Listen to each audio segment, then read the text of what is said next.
Your Grace,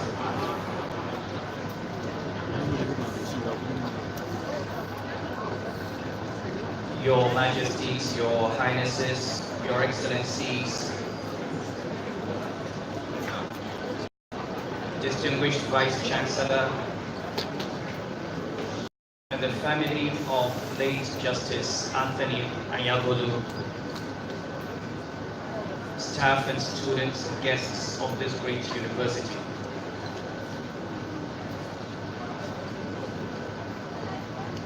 It is indeed a great pleasure and honor for me to have the opportunity to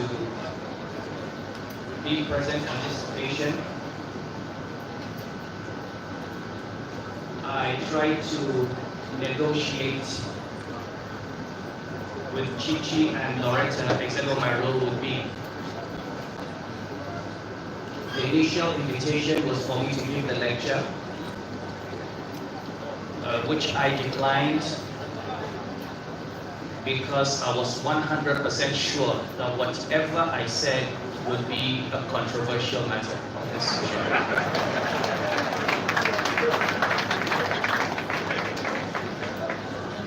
And we agreed that I would come either as chairman or as a special guest of honor. But you know, Chichi is my old friend and I know her.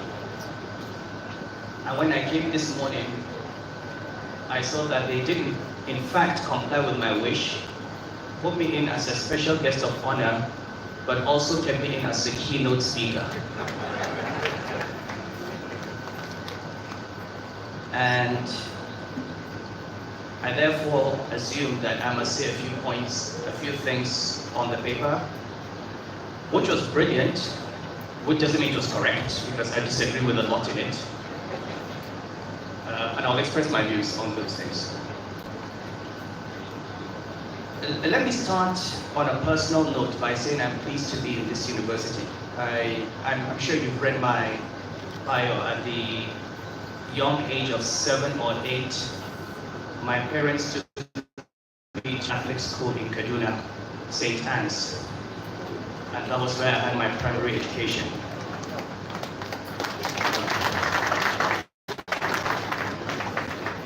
I always tease Reverend Father Hassan Kuka and other Catholic bishops and tell them that they had the opportunity of having a priest from Kano in their hands at the age of 8 and they did not convert him to Catholicism.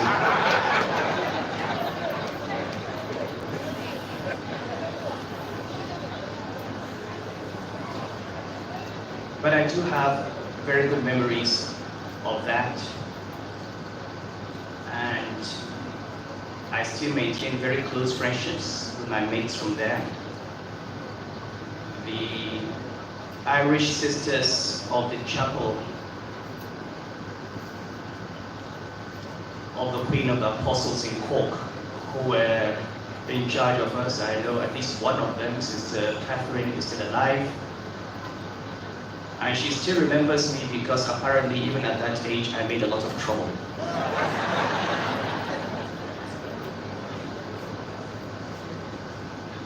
The Vice Chancellor was asking me when the choir was singing if it was too long. And I explained to him that I was actually a choir boy up to King's College, up to Form 3.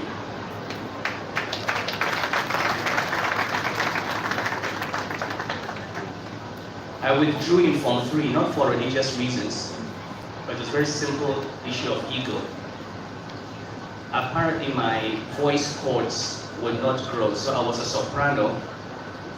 And in Form 3, still as a soprano, all the people in the front row were Form 1 boys. And I wanted to join my classmates who were in alto or tenor, but my voice would not take it, so I left the choir.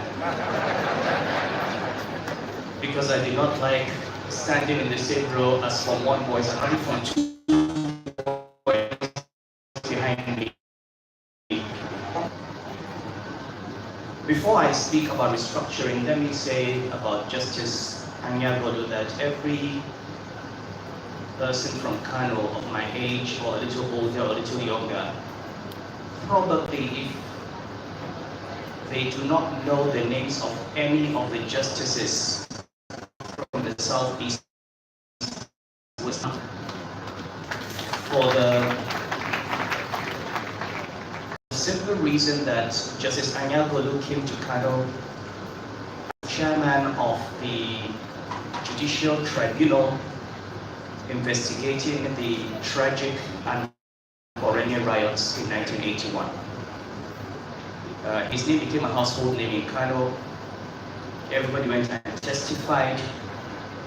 Everybody went and gave their report, and his report was one of the major landmarks of the beginning of the process to begin to understand the nature of extremism and the links of extremism to economic deprivation and poverty. Which brings me to this whole question of restructuring. You know, in this country, we have developed a habit of running away from problems by creating diversion. If you look across the world, you will find every kind of structure. For every example of a structure that does not work, you will find another structure which is exactly the same, which is working. We think Nigeria has a centralized system. Well, look at China. The Chinese Communist Party controls the whole of China. And yet that centralized system has delivered development to China. I always talk about this because, as His Royal Highness knows, my father was Nigeria's first ambassador to China in 1972. In 1972, when my father was in Peking, he had to travel every 2 weeks to Hong Kong to get essential commodities. They were not available in Beijing. That was how poor China was. In 1974, when Deng Xiaoping started the Chinese opening up policy, China had 700 million Chinese living in poverty. Today, in less than 50 years, that number is down to 30 million.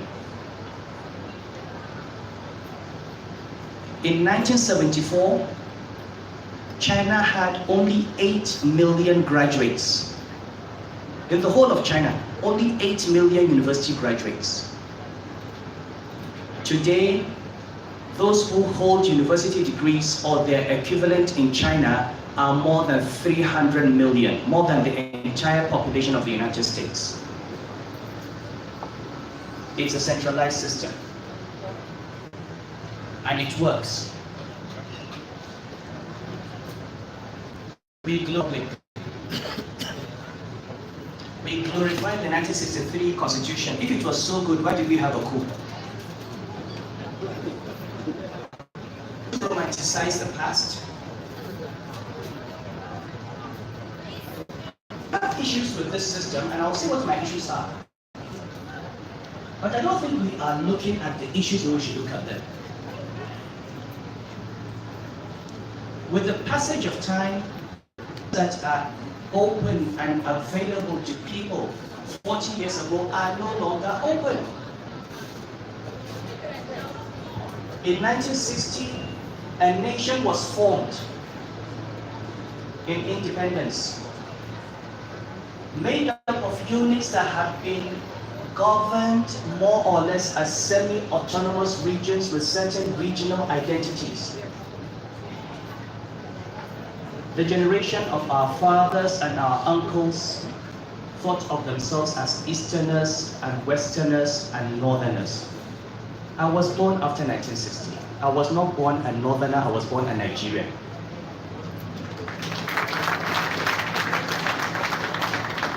I have no memory of anything called Northern Nigeria.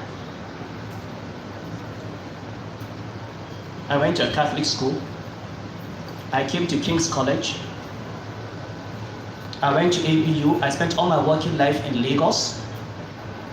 So how do you box me into a region or into an ethnic group and tell me because you are restructuring, I must go back into that bottle? I have come out of that bottle. I will not go back.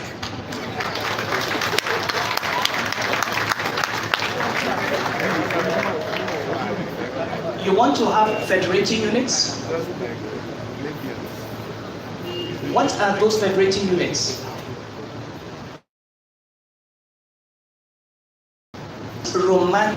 Said this ideal romanticism that if you restructure and break into certain small groups, you are going to have peace. Please, excuse me, how many years ago did we have Ijos and Ishekiris killing each other? Aguleri and Umuleri, Ife and Moda Keke, Fulani and Tif. You think if you create Benue State and give it its constitution, it will bring peace between Fulani and Tif? Or farmers and herdsmen?